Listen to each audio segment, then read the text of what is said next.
Good morning, सुप्रभात, किम छो, सलाम। उम्मीद है आप सब लोग बेहतर होंगे, अपना ध्यान रख रहे होंगे। हाँ यार, मैं कल नहीं आ पाया बेटा, क्योंकि भोपाल के लिए मैं ट्रेवल कर रहा था। भोपाल में चूंकि क्या अपना ऑफिस है ना यहाँ पे, तो यहाँ पर काफ़ी सारा काम चल रहा है। जैसे आज जैसे हम लोग को गुरुकुल के काम को भी इंस्पेक्ट करना है, कमांड सेंटर के काम को इंस्पेक्ट करना है, और ऑफिस में भी बहुत सारे काम होते हैं, उसको भी रिव्यू करना होता है। टेस्ट सीरीज जो शुरू हो रही है उसके लिए भी पूरा का पूरा एक बार फाइनल चेक पूरा करना होता है कि कोई मिस्टेक ना छूट जाए चीज़ों में। मिस्टेक छूटने का मतलब है कि प्रोसीजर सिस्टम जो काम कर रहा है वो सिस्टम को स्ट्रीमलाइन रखने के लिए आपको फैकल्टी से मीट करना पड़ता है। ठीक है, छोटा टीम है बायोमेंटर्स का, बहुत बड़ा टीम नहीं है, लेकिन ये है कि बायोमेंटर्स बहुत रिस्पॉन्सिबिलिटी से काम करने वाला ऑर्गेनाइजेशन है। तो यहाँ पर हर एक चीज पे मेरी क्लोज मॉनिटरिंग रहती है, हर एक चीज में मैं खुद भी इन्वॉल्व रहता हूँ। कई बच्चे बोलते हैं सर ये जो कमांड सेंटर और गुरुकुल आप बना रहे हो ये तो बहुत दिन हो गया बनते हुए, 2-3 साल तो सुनते हुए हो गया हमको, 2 साल से ऊपर तो। एक्चुअली बेटा क्या होता है, ये सब सारे प्रोजेक्ट जो होते हैं ना वो बहुत कैपिटल इंटेंसिव होते हैं। कैपिटल इंटेंसिव का मतलब है कि इनमें बहुत पैसा लगता है इनमें। ठीक है, और पिछले 2 सालों में क्या हुआ कि जो है ऑनलाइन एजुकेशन ऑफलाइन की तुलना में बहुत पीछे रह गया वो। मतलब कम से कम ऐसा हम महसूस करते हैं, जो ग्रोथ बायोमेंटर्स को या किसी भी ऑनलाइन ऑर्गेनाइजेशन को मिलनी थी वो शायद या तो किसी एक आध दो को मिली है, या हम लोग थोड़े से पीछे रह गए उसमें, जो मैं महसूस करता हूँ। ठीक है, हालांकि ईश्वर की दया से तब भी इतना कुछ है कि सब कुछ ठीक ठाक चल रहा है सिस्टम में ना, ऐसा नहीं काम रुका कभी नहीं है ना। ये है कि पहले हम लोग थोड़ा बड़ा बड़ा बिल पे कर देते थे, अब थोड़ा छोटा छोटा बिल पे करते हैं, और काम को थोड़ा स्पीड को स्लो कर दिया ताकि काम जो है वो एकदम से बड़े बड़े बिल ना आए। ठीक है, ये तो सच सच सच बता रहा हूं आपको मैं। लेकिन ऑनलाइन एजुकेशन का इंपॉर्टेंस सडन आदमी को समझ में आया जब मैं हाल ही में पढ़ रहा था कि कोटा के ऊपर बहुत बड़े बड़े कवरेज चल रहे हैं न्यूज मीडिया में कि इतना बड़ा कोचिंग का पूरा जो है वो दुनिया बसा के बैठे वहां पर वो, और भयंकर डिप्रेशन है। 26-28 सुसाइड तो ऐसी रिपोर्ट हो चुकी है। कई रिपोर्टर्स कहते हैं कि कई सारे बच्चे ऐसे जो जो वहां से अपने घर जाते हैं, डिप्रेशन में इतना आ चुके होते हैं कि वहां जाके घटना घटती, तो वो काउंटिंग में नहीं आती वो। मैं इतना ही बोलता हूं कि किसी भी शहर को इतना प्रेशर कुकर जैसा, इतना हाईली प्रेशराइज नहीं बनाना चाहिए कि बच्चा जो है वो अपने आप को बहुत ही गया गुजरा मान ले। ठीक है, मेरा मानना है कोई भी बच्चा जो है वो बुद्धू नहीं होता है, हर बच्चा बुद्ध होता है, लेकिन बुद्ध को भी ज्ञान प्राप्त हुआ था। हर बच्चा बुद्ध होता है, बुद्धू नहीं होता है। ठीक है, उसको तो पॉइंट ये है कि आपको उस ज्ञान को आप कहीं भी बैठ के प्राप्त कर सकते हैं। आप सुनिए बात ध्यान से। जैसे मुझे ध्यान अच्छे से कि मुझे यूपीएससी की तैयारी करने के लिए मैं मुखर्जी नगर गया। 2001 की बात है, जब मैंने जस्ट एमबीबीएस पास आउट किया था, और 2002 में मतलब मैं इंटर्नशिप में था, तो मेरे को लगा कि 3-4 महीना यूपीएससी की तैयारी करना चाहता हूँ, वहाँ पे प्रीलिम्स की तैयारी करता हूँ, क्योंकि इंटर्नशिप में पोस्टिंग उस समय बहुत स्ट्रिक्ट नहीं हुआ करती थी। बच्चे पीजी करके तैयारी करते थे तो वो लोग बहुत कम आया करते थे। ठीक है, कुछ डिपार्टमेंट थे यहाँ बहुत स्ट्रिक्ट था, तो वहाँ चले जाया करते थे हम लोग। तो मैंने मुखर्जी नगर में मैंने क्या किया, मैंने अपने फ्रेंड पंकज को बोला, तो हम और मैं और पंकज जो है दोनों जो है वो यहाँ से चलती थी, हजरत निजामुद्दीन एक्सप्रेस चलती थी, भोपाल एक्सप्रेस, उससे हम लोग दिल्ली पहुंचे। वहाँ कोचिंग वोचिंग में बात कर लिया। करियर प्लस एक कोचिंग था बॉटनी की, जूलॉजी का, मतलब जूलॉजी मेरा सब्जेक्ट था एक, उसका वो कोचिंग ज्वाइन किया। एनके वैद सर का जो है एंथ्रोपोलॉजी का था, वो भी ज्वाइन किया, है ना। और उसके बाद जीके का कोई कोचिंग था, शशांक एटम करके सर होते, उनका मुखर्जी नगर में ज्वाइन किया। हडसन लैंड में दिल्ली में हडसन लैंड में वैद सर का था, और बाकी लोगों के मुखर्जी नगर में थे। बहुत अच्छे से मुझे याद है, उस समय अशोका मूवी आई हुई थी, शाहरुख खान की मूवी आई हुई थी अशोका। ठीक है, तो मुखर्जी नगर जाके मैंने एक कमरा रेंट पे लिया, और सब सामान अरेंज किया, सब उसमें पूरा। ठीक है, और उसके बाद जो है वो अपना जो है सोचा चलो यहीं रहेंगे 4-6 महीने। मैं सच बता रहा हूँ आपको, मैं अपने देखो, मैं कभी झूठ नहीं बोलता हूँ, और मैं मतलब इस बात को मैं कन्फेस खुद कर रहा हूं कि मैं मुखर्जी नगर को 3-4 दिन में छोड़ के वापस आ गया था भोपाल। 4 दिन में ऐसा सीवियर टाइप का डिप्रेशन वहां पे। हर आदमी की ये इसने इतने अटेम्प्ट दिए, उसने नहीं निकला, उसका उसके इतने नंबर थे, उसका इतने बाउंड्री पर रह गया, उसका ऐसा रहेगा, ये आदमी वैसा, इसके 3 अप्रैल ये तो टॉपर रहा है आईआईटी का, ये फला रहा है, ये ढिका रहा है। मैस में जाओ वही बात सुनो, बाहर निकलो वही बात सुनो, कोचिंग जाओ वही बात सुनो। अरे भाई, हमको लगने लगा कि हम तो किसी के लायक ही नहीं है, इन लोगों की भीड़ में मैं तो जीरो हूं। जबकि मैं खुद एमबीबीएस करने वाला होशियार लड़का, मैं वहां पहुंचा, ऐसा सीवियर टाइप का डिप्रेशन। क्लास में जाओ तो पिकर पकर पॉपकॉर्न जैसे 10-15 लोग ऊपर आके आंसर देते थे, अपन सोचते थे कि क्या हो रहा है भाई जिंदगी में अपनी। जहां जिधर जाओ ऐसे नहीं होता, यूपीएससी में ऐसा करना पड़ता है, ये है वो है, दिमाग के तार हिल जाते हैं। ऐसी ऐसी कहानियां सुनी, ऐसी ऐसी कहानियां सुनी कि सुन के डर जाए। 4 दिन बाद डिसाइड किया, बोल्ड डिसीजन लिया, वापस आ रहे, वापस आ गए Bhopal. At the same year pre भी निकाला, मेंस भी निकाला, इंटरव्यू तक भी गए। फाइनल सिलेक्शन नहीं हुआ, एक अलग मुद्दा है, लेकिन जिन फेजेस के लिए वहां कोचिंग ज्वाइन करी थी वो सारी फेजेस निकाल ली। भारती भोपाल के बाहर कहीं नहीं गई। भारती भोपाल में बैठे बैठे उसने पूरा यूपीएससी निकाल डाला उसने पहले अटेम्प्ट के अंदर। अब आप सोचो कि मतलब ये है कि ऐसा नहीं है कि किसी जगह जाकर माहौल मिलेगा, अरे भाई हम कौन सा मेले ठेले में के तो ही कुछ जिंदगी में हो पाएगा। सही गाइडेंस किताब, मैंने अपने आप को समझाया कि किताबों से आता है ना, चलो पढ़ते हैं। क्वेश्चन देखे मैंने कि किताबों से बनते हैं ना ये क्वेश्चन, बन जाएंगे। लोकल ट्यूशन ज्वाइन किया मैंने, मनोज सिंह सोमवंशी सर भोपाल में पढ़ाया करते थे जीके, उनको ज्वाइन किया। बहुत बढ़िया पढ़ाया, पॉलिटी, इंडियन पॉलिटी सब उन्होंने बहुत अच्छा पढ़ाया। एक सर हुआ करते थे, राहुल शर्मा सर होते थे, जो एम्बिशन करके आईएएस है उनका, वो हिस्ट्री पढ़ाते थे। वो उनसे हिस्ट्री पढ़ा, बहुत बढ़िया पढ़ाया भोपाल के अंदर। जिन टीचर को 2M दर्जे का मानते थे दिल्ली के टीचर के सामने। फिर एनके वैद सर यहाँ पे भी आते थे भोपाल में, उनसे एंथ्रोपोलॉजी पढ़ा। कुछ जरूरत ही नहीं पढ़ा, बाकी अपने पास किताबें थी, बस मन में जज्बा था कि वो जो लोग बैठ के यहाँ पे एक भयानक सा माहौल बनाए, उन लोगों के सामने जीत कर दिखाना है। भारतीय तो वो ट्यूशन भी ज्वाइन नहीं की जो मैंने यहाँ लोकल में करती थी। तो पॉइंट ये नहीं कि कोई कि आप बोलो कि भारती मैडम तो सर 99% वाली नहीं, नॉर्मल 75-80%। तो पॉइंट वो नहीं है, पॉइंट ये है कि आपको सबसे पहला तो आपका आत्मविश्वास नहीं डिगना चाहिए। किसी भी कॉम्पिटिटिव एग्जामिनेशन को निकालने का पहला नियम तो ये है कि आपका आत्मविश्वास नहीं डिगना चाहिए।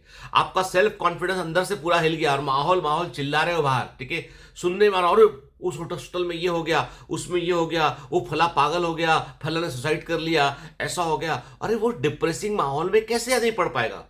वो डर जाएगा आदमी। वो आपको तो संकट इतना बड़ा नहीं तो इतना बड़ा डर होता है उसका।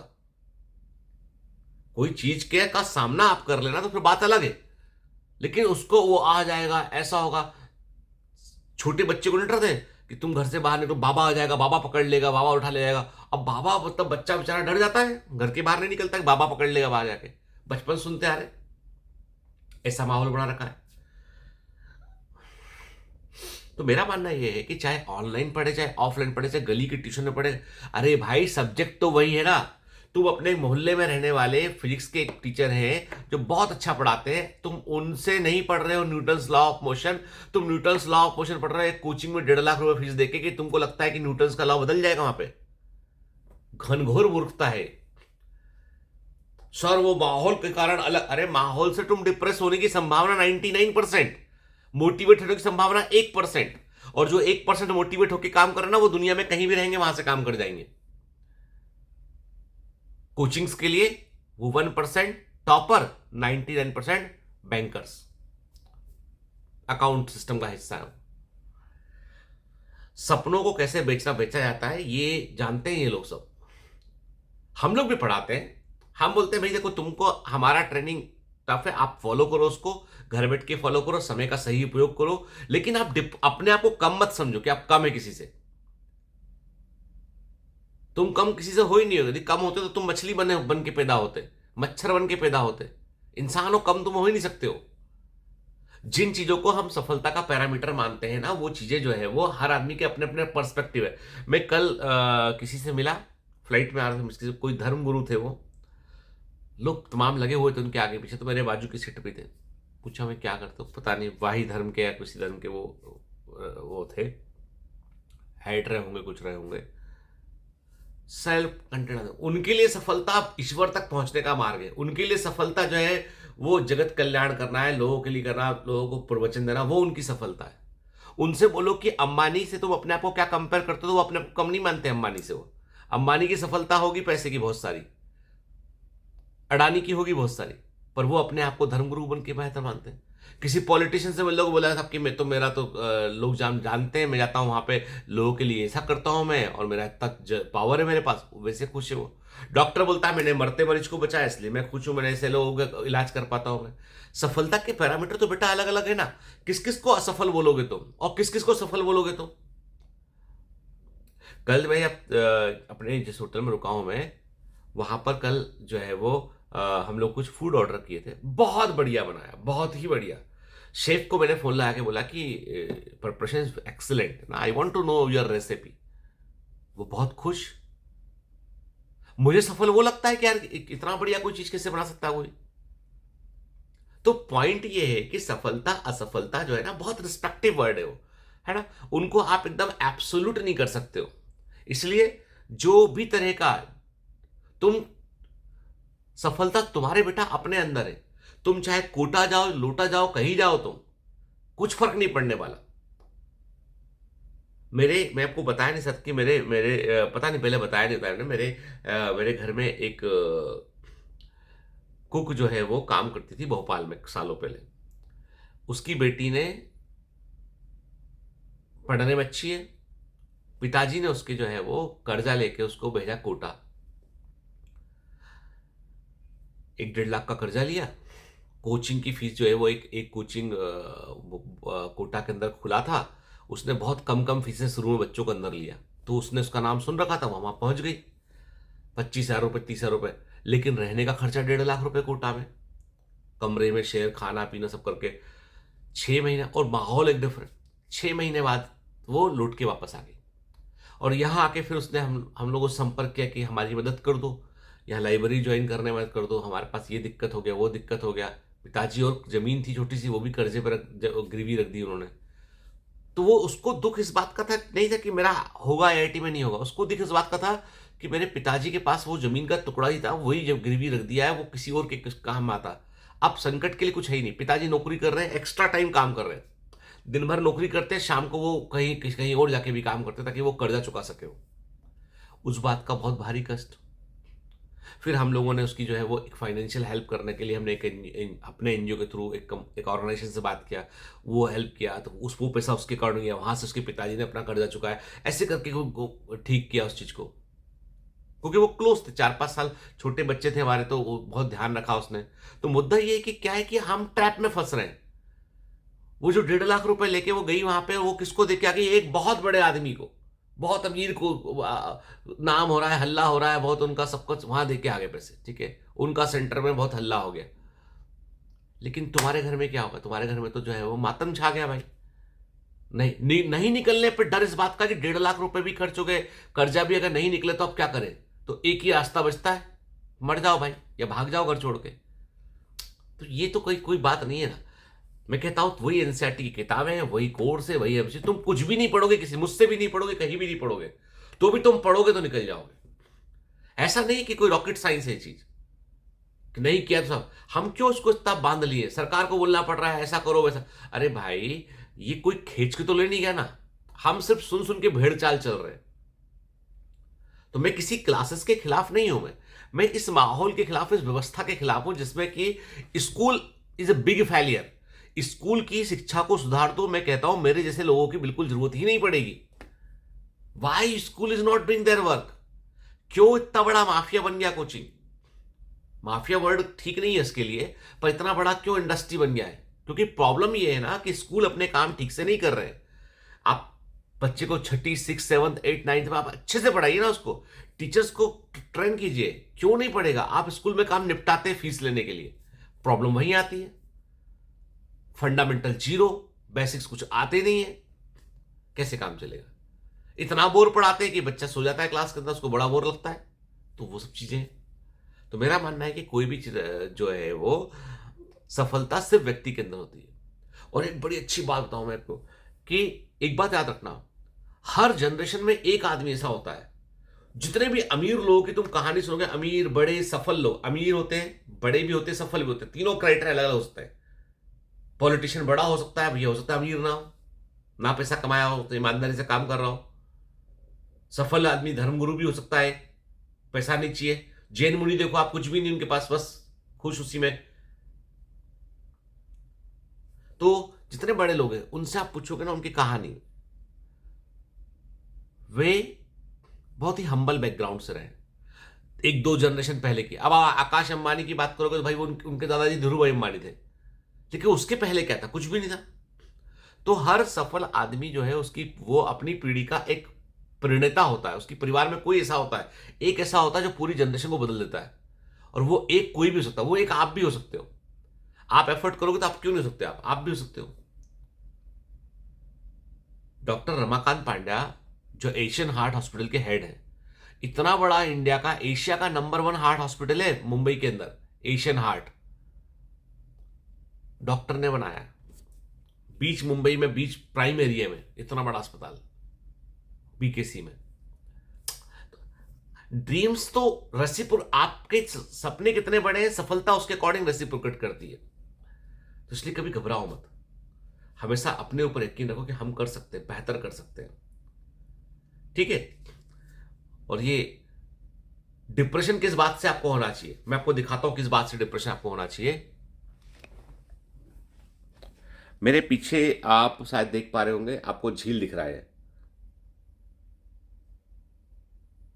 देख रहे हैं आप? ये झील को मैंने बड़े गौर से देखा।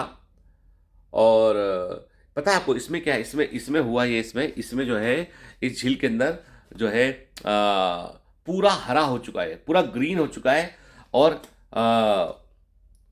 मैं ये बोलूँगा कि मध्य प्रदेश के जो हमारे जो पॉलिटिशियन, उनको मैं बोलूँगा कि आप, अच्छी बात है आप लाडली लक्ष्मी, लाडली बहना, सब योजनाओं पे ध्यान दे रहे हैं। भाई झील पे ध्यान दो, तालाब पे। तालाब हरा पूरा हो गया है, इसमें यूट्रॉफिकेशन हो चुका है, इसमें मछलियां मरेंगी, इसमें एनारोबिसिस हो चुका है, इसके अंदर पूरा अटके, बदबू भी आती पास से, और पूरा तालाब हरा हुआ पड़ा है, पूरा हरा, पूरा ग्रीन हुआ पड़ा है। मैं फोटो भी शेयर करूंगा कम्युनिटी पोस्ट पे आपको उठ के पूरा। ये है डिप्रेशन की वजह, कि हम जिस जगह रहते हैं वहां पे प्रकृति मर रही है, मछलियां मर रही है, उसके लिए चिंता करो, वो डिप्रेशन की वजह हो सकती है कि मेरी धरती पे क्या हो रहा है। नीट में नहीं निकले, आईआईटी में कमजोरी रह गई, टेस्ट में नंबर कम आए, कहां गया फंदा, कहां गया पंखा, पंखा दिख नहीं रहा भाई यहाँ पे। ये कोई बात होती है? मैं मजाक नहीं उड़ा रहा हूं, पर मैं बोल रहा हूं कि भैया डिप्रेशन की सही वजह ढूंढ लो यार, है ना? ये छोटी छोटी चिंदी समान चीजों पर मत पर डिप्रेस हो। ईश्वर ने तुमको यदि पेट दिया है ना, जन्म दिया है, तुम्हारे लिए कुछ सोचा भी होगा उसने, चिंता मत करो, है ना? अपना कर्म किए जाओ, फल की चिंता मत करो। तभी गीता जी में लिखा है, कर्म किए जाओ, फल की चिंता मत करो, जो होगा देखा जाएगा। चलिए, have a great day, all the best, bye bye.